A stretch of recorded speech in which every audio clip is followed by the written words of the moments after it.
अस्सलाम वालेकुम। आज हम इंटरनेशनल फाइनेंशियल मैनेजमेंट का सब्जेक्ट स्टार्ट करने जा रहे हैं। जो लोग फाइनेंस में स्पेशलाइजेशन करना चाहते हैं उनके लिए ये मोस्ट इम्पॉर्टेंट सब्जेक्ट है और इस सब्जेक्ट के बगैर स्पेशलाइजेशन इनकम्प्लीट है।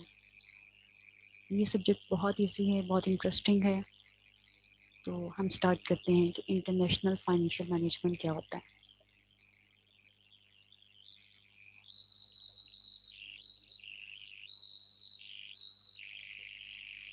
सबसे पहले मैं इंटरनेशनल फाइनेंशियल मैनेजमेंट के लिए बुक रेकमेंड करूँगी।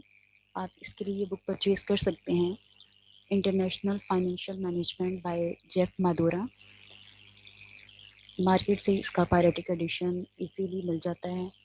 जो भी लेटेस्ट एडिशन मार्केट में अवेलेबल हैं आप वो ले सकते हैं। और बहुत अच्छा ये ऑथर है, बहुत अच्छा उसने लिखा हुआ है कि इस सब्जेक्ट को आप खुद भी पढ़ के अंडरस्टैंड कर सकते हैं। तो चलिए अब हम स्टार्ट करते हैं कि इंटरनेशनल फाइनेंशियल मैनेजमेंट क्या होता है। International financial management is just like domestic financial management. इससे पहले आप में से बहुत सारे लोगों ने फाइनेंशियल मैनेजमेंट का सब्जेक्ट पढ़ा होगा, जिसको हम डोमेस्टिक फाइनेंशियल मैनेजमेंट भी कहते हैं। ये उसी की ही एक एक्सटेंशन है। कुछ बिजनेसेस हैं जो सिर्फ़ और सिर्फ नेशनल लेवल पे अपनी एक्टिविटीज़ को ऑपरेट करते हैं, और कुछ ऐसे बिजनेसेस हैं जो across the borders, across the national level भी अपनी बिजनेसेस को एक्सपेंड करते हैं, अपनी सब्सिडरीज ओपन करते हैं। तो जो फाइनेंशियल मैनेजमेंट वो करते हैं उसको हम इंटरनेशनल फाइनेंशियल मैनेजमेंट का नाम देते हैं। इंटरनेशनल फाइनेंशियल मैनेजमेंट का जो वर्ड है, ये थ्री कंपोनेंट्स का सम है। इसमें कौन कौन से थ्री कंपोनेंट्स आते हैं? सबसे पहले है word international. Word international means across the borders. अगर कोई एक बिजनेस है, वो डोमेस्टिक लेवल पे ही अपना business conduct, business operations home country में ही है, और अगर इसके साथ साथ वो अपनी सब्सिडरी किसी फॉरेन कंट्री में बना लेता है और अपने बिजनेस एक्सपेंड अपनी बिजनेस एक्टिविटीज़ को वहाँ भी एक्सपेंड करता है, तो ये अक्रॉस द बॉर्डर्स होगा, अक्रॉस द नेशनल। उसके बाद जो इसमें सेकेंड वर्ड यूज़ हुआ है वो फाइनेंशियल का है। जो टर्म फाइनेंस है वो मनी से रेलिवेंट है, और मैनेजमेंट का मतलब है आर्ट ऑफ मैनेजिंग। तो फाइनेंशियल मैनेजमेंट का मतलब है art of managing money.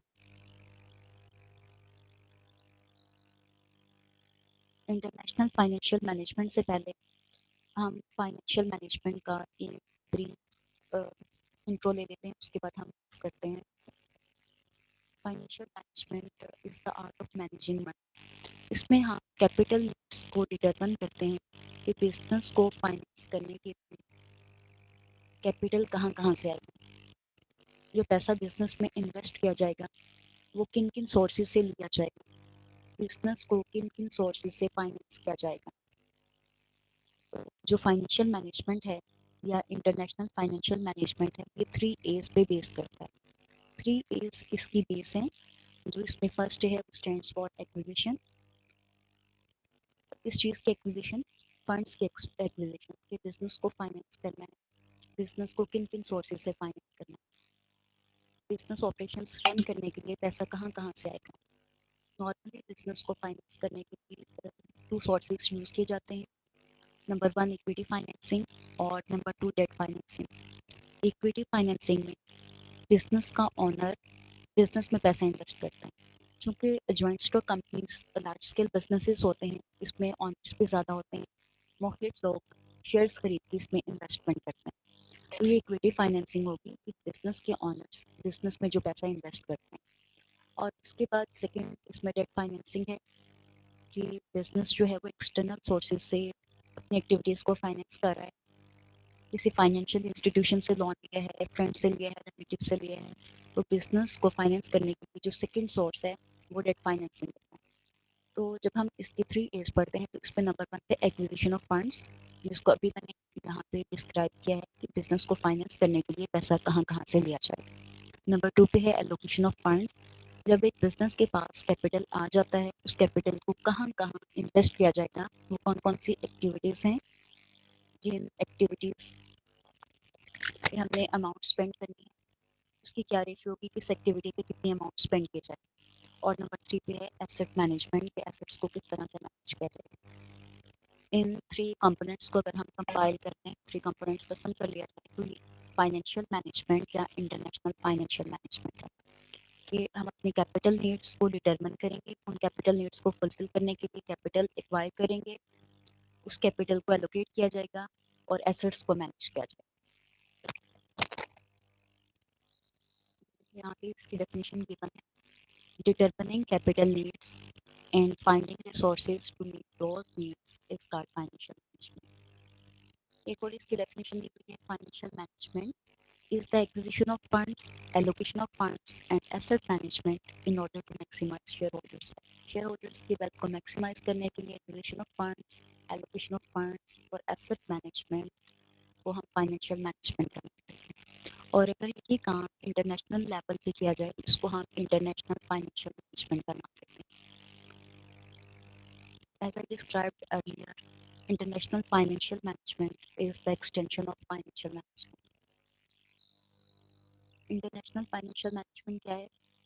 It deals with acquisition of funds, allocation of funds, and asset management at international level in order to maximize shareholders value. Same वही काम अगर हम international level पे conduct करते हैं उसको हम इंटरनेशनल फाइनेंशियल मैनेजमेंट का नाम देते हैं। फिर हम इसमें देखते हैं कि जो फाइनेंशियल मैनेजमेंट है और इंटरनेशनल फाइनेंशियल मैनेजमेंट है उसमें क्या डिफरेंस है।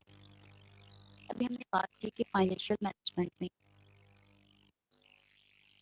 एक ही कंट्री के अंदर बिजनेस ऑपरेशंस होते हैं, उन बिजनेस ऑपरेशंस का जो कैश इनफ्लो और आउटफ्लो होता है उसको डोमेस्टिक करेंसी में मेजर किया जाता है।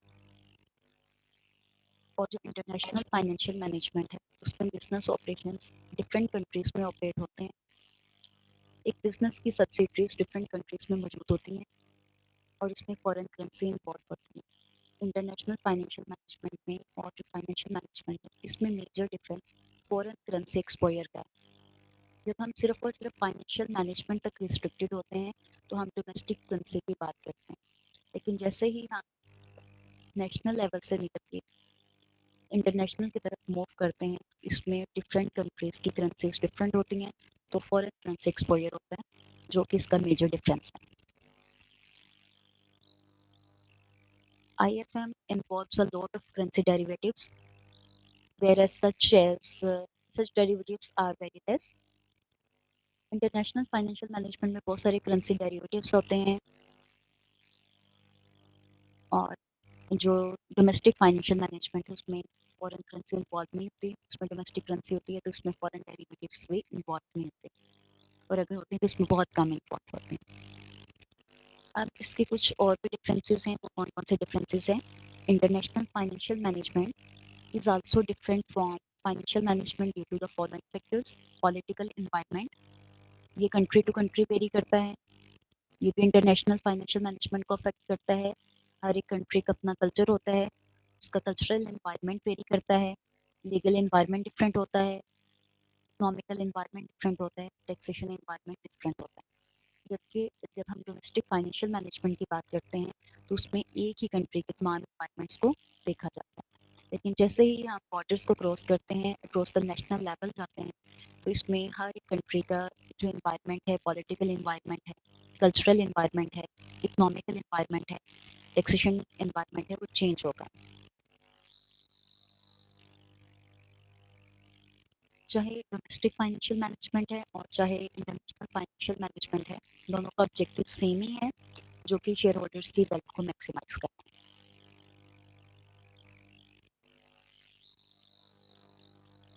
इसमें कुछ और पॉइंट्स भी हैं जो डिफरेंस क्रिएट करते हैं फाइनेंशियल मैनेजमेंट में और इंटरनेशनल फाइनेंशियल मैनेजमेंट में।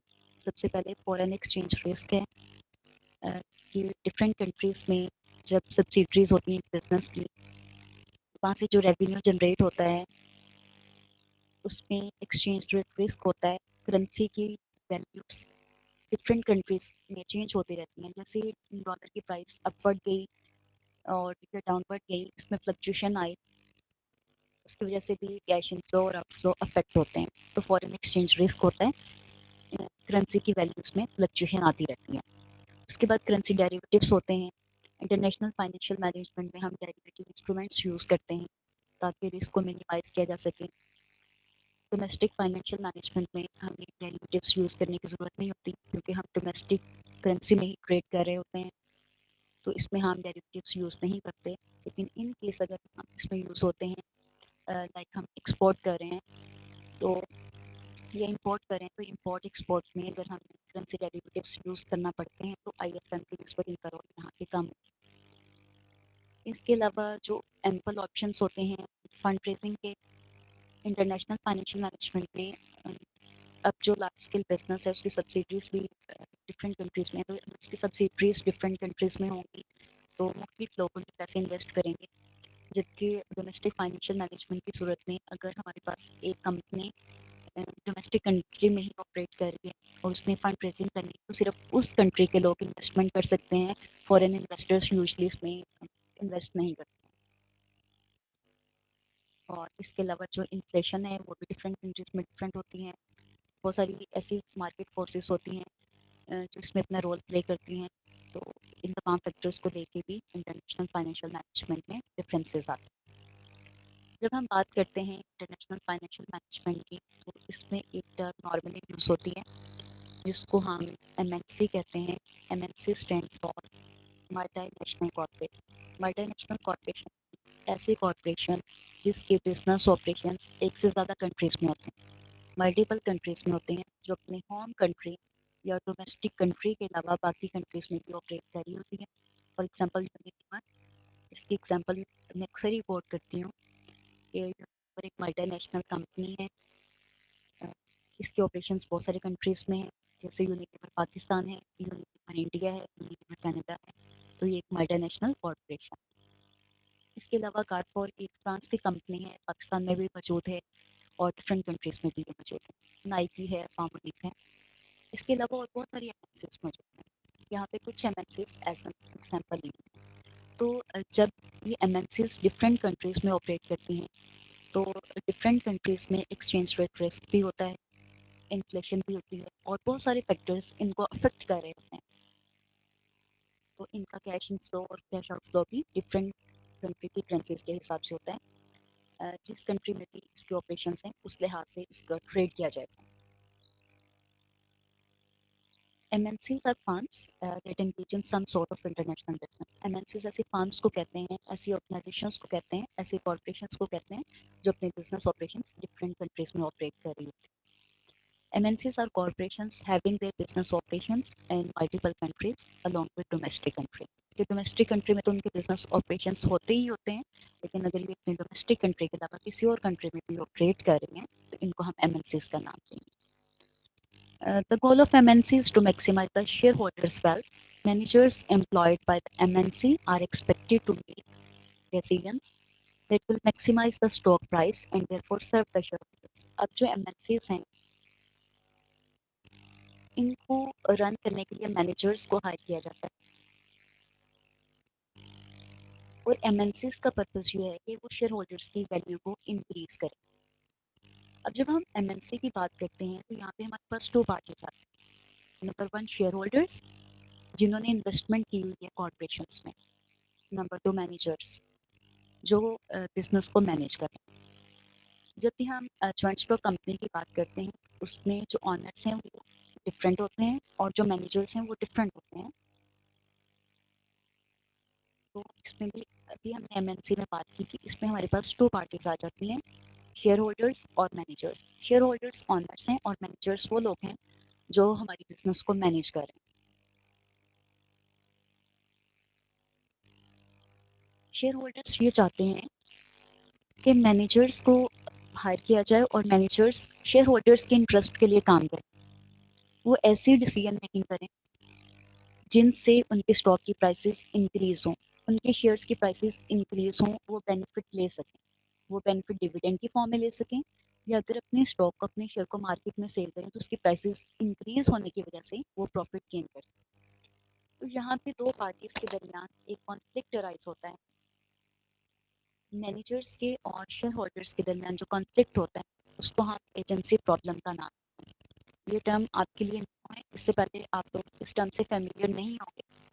तो मैनेजर्स के दरमियान और शेयर होल्डर्स के दरमियान जो कॉन्फ्लिक्ट अराइज होता है, दोनों के अपने अपने इंटरेस्ट हैं। मैनेजर्स अपने इंटरेस्ट के लिए काम करते हैं और शेयर होल्डर्स ये चाहते हैं कि मैनेजर्स शेयर होल्डर्स के इंटरेस्ट के लिए काम करें। तो दोनों की इंटरेस्ट को लेके जो कॉन्फ्लिक्ट अराइज होता है, जो प्रॉब्लम अराइज होता है, उसको हम एजेंसी प्रॉब्लम का नाम देते हैं। Agency problem in corporate finance, the agency problem usually refers to a conflict of interest between a company's management and a company's stockholder. Company के स्टॉक होल्डर्स को और मैनेजर्स के इंटरेस्ट को लेके जो कॉन्फ्लिक्ट अराइज होता है, उसको हम एजेंसी प्रॉब्लम का नाम देते हैं। अब यहाँ पे टर्म यूज की हुई है स्टॉक होल्डर्स। स्टॉक होल्डर्स हम शेयर होल्डर्स को कहते हैं। वो लोग जो बिजनेसेस में इन्वेस्ट करते हैं, शेयर्स खरीद के कैपिटल फाइनेंस करते हैं कंपनी को, उन लोगों को ब्रिटिश अप्रोच में शेयर होल्डर्स कहा जाता है और अमेरिकन अप्रोच में उनके लिए जो टर्म यूज होती है उनको स्टॉक होल्डर्स कहते हैं। तो जो स्टॉक होल्डर्स हैं, शेयर होल्डर्स हैं, यहाँ के लिए एक नई टर्म यूज की जाएगी जिसको हम प्रिंसिपल्स कहते हैं। और जो मैनेजर्स बिजनेस को रन करते हैं, उनके लिए जो यहाँ पे न्यू टर्म यूज की जाएगी उसको हम एजेंट का नाम देते हैं। एजेंट क्यों कहते हैं? क्योंकि वो ऑनर्स के बिहाफ पे काम करते हैं, प्रिंसिपल्स के बिहाफ पे काम करते हैं, किसी के अंडर काम कर रहे होते हैं, इसलिए हम उनको एजेंट कहते हैं। तो एजेंट्स के और प्रिंसिपल्स के इंटरेस्ट की वजह से जो क्लैश आता है, जो प्रॉब्लम अराइज होता है, जो कॉन्फ्लिक्ट अराइज होता है, उसको हम एजेंसी प्रॉब्लम का नाम देते हैं। Agency problem refers to a conflict of difference in interest between company's management and company's shareholders. Managers ये चाहते हैं कि वो सिर्फ अपने इंटरेस्ट के लिए काम करें, लेकिन शेयर होल्डर्स ये चाहते हैं कि मैनेजर्स उनके इंटरेस्ट के लिए काम करें, ऐसी डिसीजन मेकिंग करें जिनसे उनके स्टॉक की प्राइसेस, उनके शेयर्स की प्राइसेस ज़्यादा हों। The managers acting as the agent for the shareholders or principals is supposed to make decisions that will maximize shareholders' value. However, it is in the manager's own best interest to maximize his own. जो managers हैं वो अपनी wealth को maximise करना चाहते हैं, वो अपने कमीशन को इन्हांस करना चाह रहे हैं, वो अपने कंपनसेशन को ज़्यादा करना चाह रहे हैं, वो अपने बेनिफिट के लिए काम करना चाहते हैं, लेकिन शेयर होल्डर्स उनसे ये एक्सपेक्ट करते हैं कि वो हमारे बेनिफिट के लिए काम करें। जब दोनों के अलग-अलग इंटरेस्ट हो जाते हैं तो मैनेजर्स अपने पर्सनल इंटरेस्ट को सामने रखते हैं, वो कॉर्पोरेशन के इंटरेस्ट को सामने नहीं रखते। वो अपने इंडिविजुअल इंटरेस्ट के लिए काम करते हैं, वो शेयर होल्डर्स के इंटरेस्ट के लिए काम नहीं करते। तो यहाँ पे कॉन्फ्लिक्ट अराइज होता है। जो कॉन्फ्लिक्ट अराइज हो रहा है, जिसमें दोनों के इंटरेस्ट में डिफरेंस है, दोनों के इंटरेस्ट में डिफरेंस होने की वजह से जो प्रॉब्लम अराइज हो रहा है, उसको एजेंसी प्रॉब्लम का नाम देते हैं। एजेंसी प्रॉब्लम को हम कंप्लीटली ख़त्म नहीं कर सकते, तो हम इसको रिड्यूस किया जा सकता है। It is not possible to eliminate the agency problem completely. The managers can be motivated to act in the shareholders' best interest through incentives such as performance-based compensation, direct influence by shareholders, the threat of firing, and the threat of takeover. Agency problem को कभी भी completely खत्म नहीं किया जा सकता। Managers काम कर रहे होते हैं ऑर्गेनाइजेशन के अंदर, और इसके जो ऑनर्स होते हैं वो डिफरेंट जियोग्राफिकल लोकेशंस में होते हैं। वो हर टाइम सर पे खड़े होकर मैनेजर से काम नहीं करवा सकते, ना जॉइंट स्टॉक कंपनीज में ऐसा होता है। तो हर टाइम जब उनको लुक आफ्टर नहीं किया जा रहा तो मैनेजर्स अपने इंटरेस्ट के लिए काम करना स्टार्ट कर देते हैं। तो एजेंसी प्रॉब्लम को किस तरह से रिड्यूस किया जा सकता है कि मैनेजर्स को कंपनसेशन ज़्यादा देना स्टार्ट करें। अगर मैनेजर्स को अच्छा पैकेज मिल रहा होगा तो उनका इंटरेस्ट कॉर्पोरेशन का इंटरेस्ट होगा। वो अपने इंडिविजुअल इंटरेस्ट के लिए, अपने पर्सनल इंटरेस्ट के लिए काम नहीं करें। परफॉर्मेंस बेस्ड कंपनसेशन देना स्टार्ट करते हैं, उनको अप्रिशिएट करें। अगर उन्होंने अच्छा काम किया है, मॉनेटरी टर्म्स में उनको कोई रिवॉर्ड दे दें। एनुअल जो इनके बोनस होते हैं उसमें अच्छा इनको राइज दे दिया जाए, अच्छा बोनस दे दिया जाए, अच्छा कमीशन दे दिया जाए, या कोई टाइटल दे दिया जाए। तो जब मंथली बेसिस पर उनकी परफॉर्मेंस देखी जाए तो उनको कोई टाइटल दे दिया जाए अच्छा, जैसे employee of the month, employee of the year, et cetera. इसके अलावा अगर शेयर होल्डर्स इनको डायरेक्ट इन्फ्लुएंस करते हैं तभी मैनेजर्स को इस काम से रोका जा सकता है। कि अगर उनको ये होता है निकाल दिया जाएगा जॉब से, फायर किया जाएगा, तब भी मैनेजर्स जो हैं वो ऑर्गेनाइजेशन के इंटरेस्ट के लिए काम कर सकते हैं। और अगर टेक ओवर का थ्रेट है कि जिस कंपनी में वो काम करें उस कंपनी को कोई दूसरी कंपनी एक्वायर कर लेगी, टेक ओवर हो जाएगा, इस चीज़ का खतरा है, इस वजह से भी वो ऑर्गेनाइजेशन के इंटरेस्ट को सामने रखेंगे, वो अपने पर्सनल इंटरेस्ट को सामने नहीं रखेंगे। यहाँ पे लिखा हुआ है the agency problem can be prevented by market forces agency cost के मार्केट फोर्सेस के थ्रू भी हम इसको रिड्यूस कर सकते हैं। यहाँ पे मार्केट फोर्सेस 2 टाइप्स की हैं। नंबर 1 है behaviour of security market participants, जो इंस्टीट्यूशनल इन्वेस्टर्स होते हैं, म्यूचुअल फंड्स हो गए, इंश्योरेंस एक्सेट्रा हो गए, उनकी इन्वेस्टमेंट बिजनेस में ज़्यादा होती है। नॉर्मली वो 50% और मोर देन 50% शेयर्स ऑन करते हैं, वो अपने वोटिंग राइट्स को यूज़ करते हैं। सारी बात है, वो मेजर शेयर होल्डर्स हैं, मेजर स्टॉक होल्डर्स हैं, वो अपने वोटिंग राइट्स को यूज़ करते हुए मैनेजर्स को रिप्लेस कर सकते हैं, वो बिजनेस मैनेजमेंट को रिप्लेस कर देते हैं। देखते हैं कि उनके बेस्ट इंटरेस्ट के लिए काम नहीं किया जा रहा, उनके स्टॉक की प्राइसेस मार्केट में इंक्रीज नहीं हो रही, वो एक्शन लेते हैं, अपने वोटिंग राइट को यूज़ करते हैं, मैनेजमेंट के खिलाफ कंप्लेन करते हैं, ये मैनेजमेंट को रिप्लेस कर देते हैं। एफिशिएंट मैनेजमेंट को हाइड किया जाता है और पिछले मैनेजमेंट को फायर कर दिया जाता है। इसके अलावा होस्टाइल टेकओवर, होस्टाइल टेकओवर में क्या होता है, एक बिजनेस दूसरे बिजनेस को एक्वायर कर लेता है, एक बिजनेस दूसरे बिजनेस को 100% उसके शेयर्स खरीद के उसको एक्वायर कर लेता है। It is the acquisition of the firm by another firm that is not supported by management, जिसकी मैनेजमेंट बिजनेस को सपोर्ट नहीं करती, उस बिजनेस को टेक ओवर कर लेता है, एक फर्म उसको एक्वायर कर लेती है, कोई एक बिजनेस दूसरे बिजनेस को एक्वायर करता है। तो अगर टेक ओवर का खतरा होगा तो भी मैनेजर्स अपने पर्सनल इंटरेस्ट को सामने नहीं रखेंगे। The constant threat of take over motivate management to work for maximising owners wealth, इस तरह से ऑनर्स वेल्थ के लिए वो काम करते हैं। दूसरे इसमें एजेंसी कॉस्ट होती है कि एजेंसी प्रॉब्लम को खत्म करने के लिए जो कॉस्ट इंकर होती है उसको हम एजेंसी कॉस्ट करना होता है। बेसिकली आज के टॉपिक में हमने ये एक्सप्लेन किया कि फाइनेंशियल मैनेजमेंट क्या है, फाइनेंशियल मैनेजमेंट की एक्सटेंशन इंटरनेशनल फाइनेंशियल मैनेजमेंट है, इनके जो कॉमन 3 एज हैं, उसके बाद MNC, then agency problem and how to reduce agency problem और how to eliminate agency problem. I hope so आप लोगों को इसकी समझ आई होगी। मैंने टॉपिक को